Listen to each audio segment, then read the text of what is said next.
Aloha, y'all. All right, Yo UberTube episode number, it would be number 108 or so, but I'm the passenger this time. My driver is Gerald Rhodes from here in Boulder, Colorado. He was wise enough to put on his bio description that he's an author and a content creator. So this sounds like, is this a side hustle for you, Gerald? Yes. Okay. Yes. His book, My Morning Practice, I immediately was reminded of one of my first podcast interviews for Breaking Rule Podcast with Hal Elrod, and you were mentioning that you are, he's in one of your inspirations for your books? Yes, he definitely is. He is one of the reasons why I started a morning practice. When I first, when I first got into personal development, I started noticing that there were all these people who were really successful, and they all had some sort of morning routine. Not only that, but they also pointed to the book Miracle Morning by Hal Elrod. 1 million copies sold. Yes, yeah, over 1 million. And, congrats for Hal. That was one of the reasons why I decided that I was going to create my own morning practice and implement some of the age-old wisdom and practices that have made so many other people successful. Well, okay, so do you know what Hal's morning practice is compared to yours, or do you just want to tell us about yours, or if there's any crossover? I'd be curious. Yeah. So he talks about the savers. So he talks about scribing, A for affirmations, V for visualizations, E for exercise, R for reading, and S for scribing. The first S is for silence. Oh, silence. That's right. Yeah, because I was practicing that a little bit around the time I was interviewing him. How does that compare to yours? What are the similarities and differences? Yeah. So what I'm doing today is I'm starting my day with silence, with meditation. I go into exercise. For a long time I was riding my bike. Today I am walking, and then I come back, I make some coffee, and I do some journaling, so the scribing, and recently I've taken up a challenge of doing a video journal, so just a 2-minute video to develop the habit of speaking in front of the camera and becoming more comfortable in front of the camera for my own content creation. Wow. Okay, so where do you post those 2-minute videos? I don't post those 2-minute videos. Those are just for me. But I do have a YouTube channel where I do share my expertise and knowledge around healthy living, and particularly in the area of the paleo lifestyle and being over 40. So. Wow. Okay. Well, I am, this is amazingly synchronous. I'm happy I'm on this ride. Funny enough, we are going to the Yellow Barn in Longmont/Boulder because I have a supplement company. Our company was the first company to encapsulate 100% grass-fed, grass-finished bison liver, heart, and testicles. And they have some elk velvet antler, pure, that I need to pick up to deliver y'all your packages today, because I'm just waiting for the shipment to come from a supplier. So that's extra synchronous. When did you come upon this carnivore lifestyle, and what has that done for you? Yeah, so I started that probably around 7 years ago.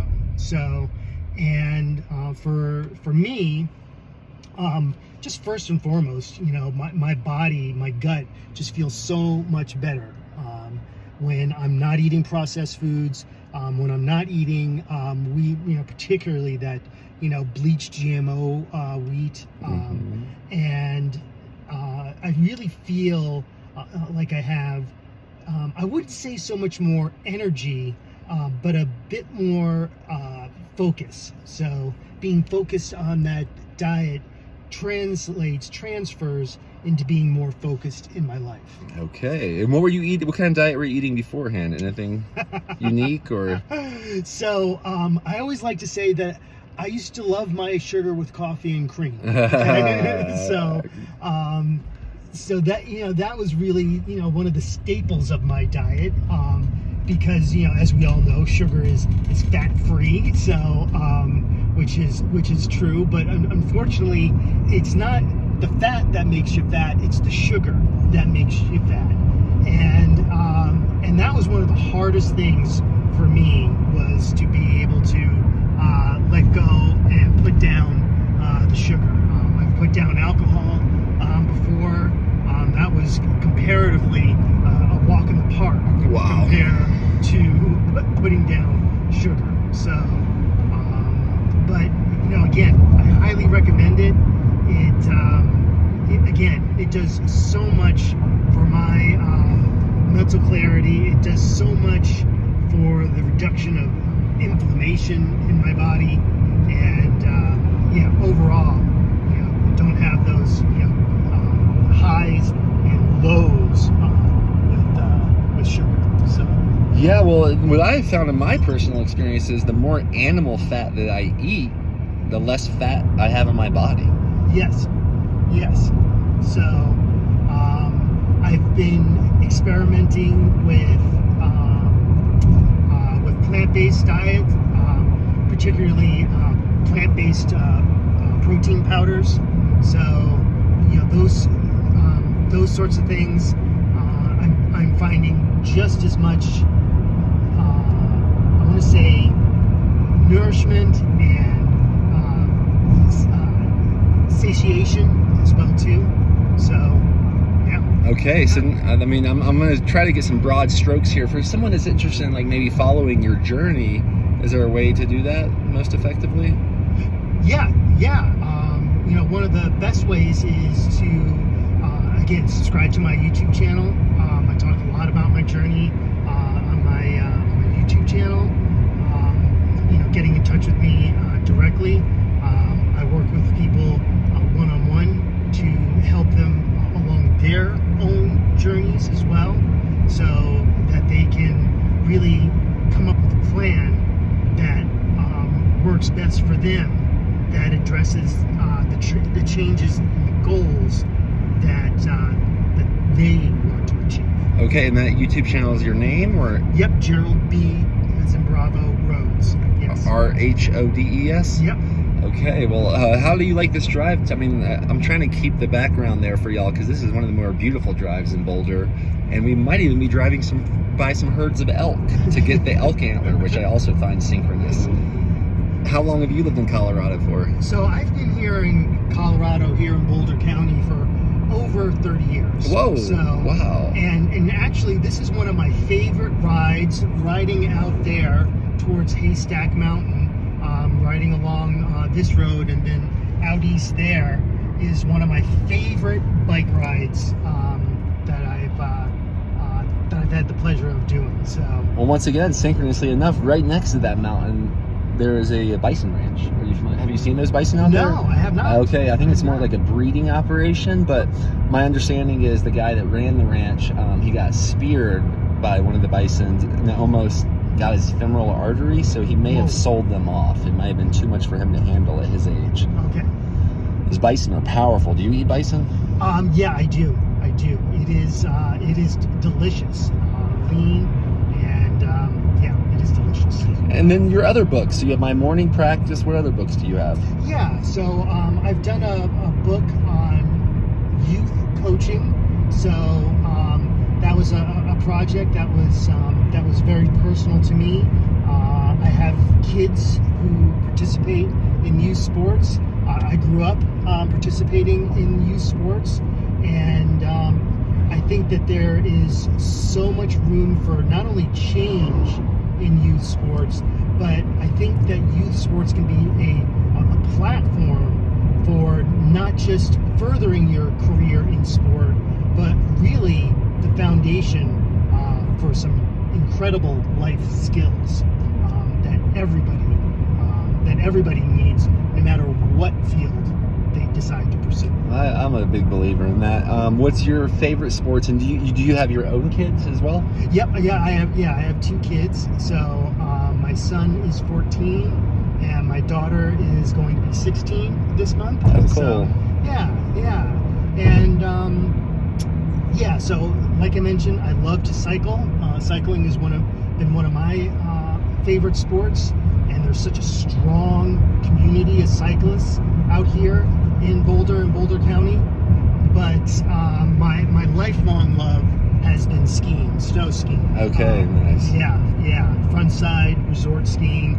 I grew up ski racing, and that has always been a huge part of my life. Okay, nice. And then, do you play pickleball by chance? I've never played pickleball. That's something I've gotten to recently. I'm playing my first tournament in Steamboat Springs next weekend. Oh wow! Yeah, Beautiful. Yeah, I love Steamboat. What's your favorite town in Colorado? Yeah, I love Breckenridge. I've had some great days up in Beaver Creek, Avon Beaver Creek. Mm-hmm. But Steamboat. There's something that is calling me back to Steamboat. So. Wow. Well, it looks like we're arriving at the Yellow Barn. We'll see if we can pick this up and make this easy enough. We're 10 minutes into the interview. She said there's like right by the fence in a bag, maybe? Let's see. Do you see a baggie here? And Casey, we might edit this part out if this takes a while, but let's just see if it's... Okay, so we made the pickup. I got the elk velvet antler. Some people call this nature steroids. Have you ever used this before? I've never used it. No, I'm curious about it. Yeah, so I guess what they do is we get it from a single supplier in North America, the United States, and they basically clip the antlers when they're in the velvet growth factor state. And allegedly that has growth hormone in it and growth factor in it, which is not only really good for muscle growth and repair, but also it has a profound effect on like kind of lubricating joints. So if you ever have any joint issues, I love using this before I play pickleball. Do you ever do any of the desiccated, aka freeze-dried organ supplements? I've never tried them, no. Oh yeah, that's a good way to get all that organ meat nutrition. For instance, the bison liver has almost every micronutrient someone takes a supplement for, yes. But it's in its food form. And the indigenous people of this land knew that, and they would kind of save that type of food for the moms, warriors, and children, and someone that might be coming down with a sickness. But yeah, it's loaded with all the good stuff. I mean, from vitamin A, also known as retinol, which is bioavailable vitamin A found in food, not manufactured in a lab, to all the B vitamins, to zinc, to copper, to biotin. It's some good stuff. It's like, I would say, nature's multivitamin. Wow. Yeah, that's our main product. And then we make a balm out of bison fat for skin, which is pretty cool. Yeah. Okay. Anywho, so your next book, you said My Morning Practice, and then what's the name of the second book? The book on youth coaching, I don't remember the name. Yeah. Wow. Yeah. Wow. But we can look it up, Gerald Rhodes. Yeah. And then what would you say, like, the thesis or the golden thread of that book? The coaching book? Mm-hmm. Yeah, so the coaching book really, what it really highlights is trying to allow kids to have an incredible, first or second experience when they're really young with sports, okay? And that first or second, experience, if it's good and if it's positive, that will allow them to have another experience with sports. So the idea is to keep them in sports. I think a lot of sports, really focuses on bringing the best kids up to the top and weeding the rest of them out. And that's one way of being able to create and develop top athletes. But that can be one thing that can be so powerful. And at the same time, just the participation in sports, again, can just give a child lifelong skills that they can use in any field. So being able to participate in sports and make it a lifelong passion for them, no matter what their skill level is, can lead to all sorts of other incredible experiences and also incredible achievements off the field. Wow. Well, you're definitely preaching to the choir here, because I come from a family of athletes. My youngest brother is a state champion sprinter. In swimming. My girlfriend's a state champion sprinter in running. And both myself and my other brother played in state championship or district championships for baseball and tennis. Wow. Yeah. And I'm curious, is this inspiration rooted from an experience that you had? Yeah. And I mean, one of the things, that was, so foundational for me was being able to participate in sports and just the friendships that I had developed, the sense of teamwork, being put into difficult situations and being able to navigate them, and like I mentioned, being able to achieve a positive result. All those things for me came from athletics, came from sports, and I've also seen and heard so many kids being discouraged from playing, or kids at inappropriate ages, meaning ages that are really young, that are hyper focused on one particular sport, or get parents who get really, really competitive about their kids playing sports when they are only just beginning to learn some of the basic fundamentals of the sport, let alone at a level where you are talking about whether or not they're going to get a Division I scholarship, or if they're going to be able to turn pro, all kinds of nonsense like that. And what about your kids? Are they in sports currently? Yeah. So both of my kids, they both play hockey with their mother, and Wow. And then my son, he also plays lacrosse, and he also loves to cycle. He loves to mountain bike as well too. Wow. So your wife, she must be pretty good at hockey then. My former wife. A former Yes, wife. yes. I mean, that's pretty. Okay, so y'all are co-parenting currently. Is that the situation? Or? Sure. Okay. Yeah, all right. And I'm just impressed because you said your son's 14. Yes. So I mean, I'm imagining at that age, the boys get pretty strong and fast on the rink. Yeah. And your former wife is able to keep up with him? I don't know. Does she live here in Colorado? Yes, she does. Okay, all right, cool. And then how does the UberTube world fit into this, into your other careers? Yeah, so Uber was something that I had picked up. I had lost yet another job, and I decided that instead of looking for another dumb job, that I was going to work with doing gig work like Instacart, Mm-hmm. or and then eventually Uber, so that I could also devote time to developing and working on my own content creation, and watching that take off. So. Okay, and then here's a question: if let's just pretend we have another child coming up, and they're getting into the age where they're ready to maybe play some sports or do some activities, like say 5, 6, 4, 5, 6, and what do you think the sports? If your child had no opinion and they're just like, Dad, tell me what sports to play, what do you think the best ones are? Yeah, I think it's the basic ones, that don't require as much hand-eye coordination. So things like soccer, things like baseball and softball are a little bit more difficult, I think, for children. at a really young age, like that. But swimming,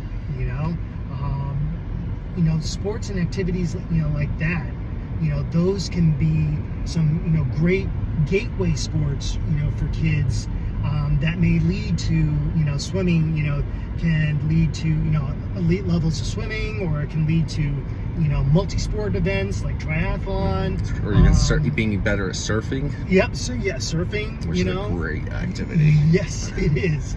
Yes, it is. And scuba diving, free diving, it really does open the world. I've always thought that my answer to that question would be gymnastics and swimming. Yeah. Because then that can pretty much carry over to other athletic endeavors in the future. Exactly. Yeah. And again, with the goal, with the emphasis of coming back next season, okay, so that the child will be, encouraged and empowered to come back and play again next season.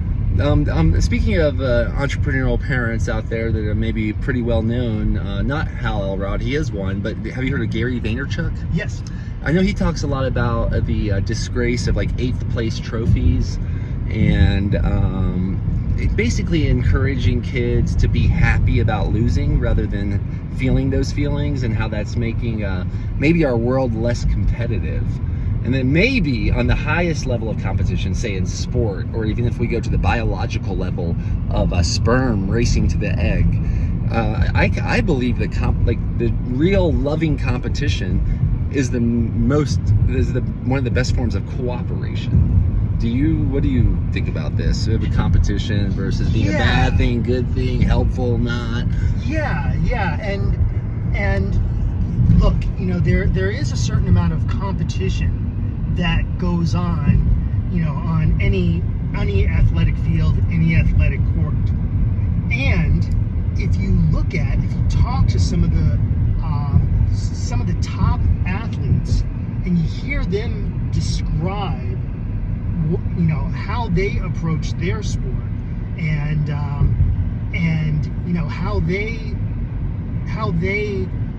looked at their play. I'm thinking of people like Tom Brady. I'm thinking about people like Wayne Gretzky. It was never competing against other people. It was never about being better than somebody else. It was about creating a play. So it's not competition, it's creation. Okay? Mm-hmm. And then taking a blank canvas of a playing field, a sheet of ice, taking the fundamentals of a play, and then creating something new out of it to get an extraordinary result. Okay, so it's not following the playbook and trying to be better than the next guy by playing the playbook. It's creating something that is totally new, that hasn't been seen before, that gets those sorts of extraordinary results. And that comes out. Wayne Gretzky, he used to watch hours and hours and hours of games. He used to watch all the games, not just his game, but he would watch all the games to be able to understand where he needed to be on the rink in order to be able to create a play. Same thing with Tom Brady. He's notorious for watching hours and hours of video to begin to understand where he needs to be in relationship to everyone else, so that he can create a play.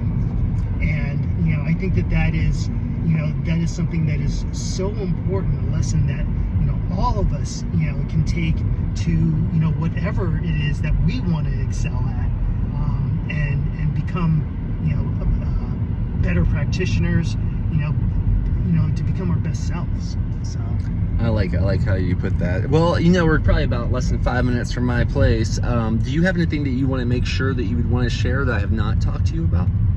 I think the biggest thing is just like you in your interview with Hal Elrod, I believe that each one of us, it's important for each one of us to create our own morning routines, whatever that may look like, for you. It can be something that's, that can be done for 5 minutes a day, 10 minutes a day, whatever the case may be. But starting your day focused on yourself, understanding what's most important to you so that you can have a positive and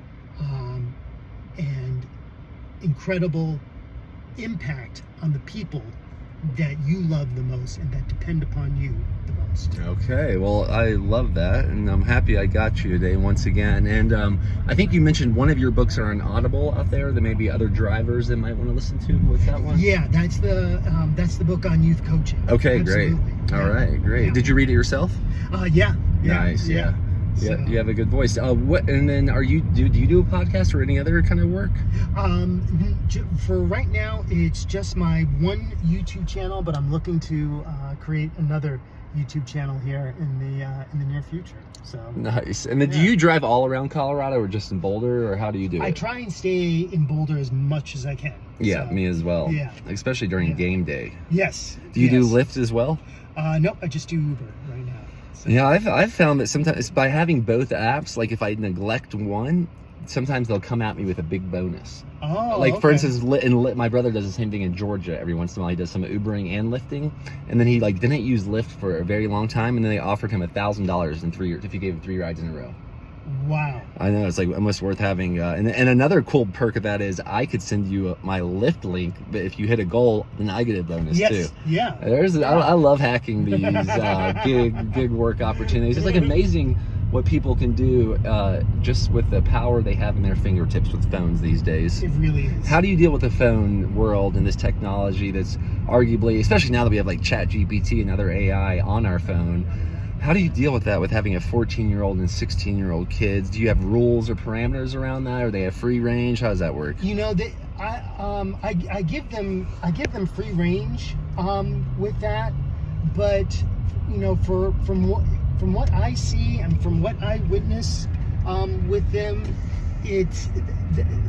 they are not on it, abusing it, death scrolling, and mindlessly using it. So, particularly, with my son, he'll use he'll use social media to do things like watch video film of himself. He'll watch other YouTubers to learn different tips and tricks for cycling and biking. Cool. And so he's using it more as an education platform rather than, again, the mindless death scroll. Yeah. So, Well, you mentioned, giving up alcohol and sugar, and I really do think these cell phones are as or more addictive than any drug by for design. a lot of people. By design. But do you think the athletics they're into are helping them? Because, I've heard different, maybe you can speak on this, how you let go of alcohol or sugar. But the best way to maybe let go of an addiction is to find something better. Maybe not just try to quit it, but find something better to replace it with. Sure. And when I think of your kids being athletes and into sports, I have that feeling that's one of the ways they're able to not overuse the phone. Yeah, they're busy, Is that something you did? Was there something that you replaced alcohol with, or was it just I've heard that nothing tastes better than skinny feels. Was it just the results of eating better, or how did you replace those habits with something better? Yeah. So for me, it was really the difference that I felt, the focus, the clarity that I felt to be able to engage in that morning practice, and again, focus on what was really important to me and important to my family, the way that I wanted to show up for them. And those things were much more important to me than having another drink at the pub. Yep. Or having another drink at the bar. That's the way that it occurred for me. Well, man, I'm so happy once again I got you on the ride. And what I think I might do with this is put this in a podcast with some of my other more popular Yo UberTube interviews. Maybe make a little compilation of Yo UberTubes as a driver and a passenger now. So thanks for saying yes. And I'm very intrigued by your 2-minute videos every morning. Do you do those in one take, or do you? How does that work for you? Yep. Yeah. One take, it's no just one edits, take. just. Yep. Because I was prototyping an app once where the only way people could communicate with each other is one 30-second video take, and that's it. No edits, no filters. And Yeah. I really think that is a powerful way to tap the spring of our creative expression. Exactly. And I think that's why you were able to say yes to this. Yep. One of the reasons, anyways. Yep. Probably the same reason you're doing the video interviews in the morning, or the same reason you said yes to this. So thank you for breaking normal. I'll give you my business card and we'll stay in touch. Thank you very much, Daniel. And thanks for helping Tribe Vitamins today. Y'all's packages will be mailed today. Thanks to Gerald.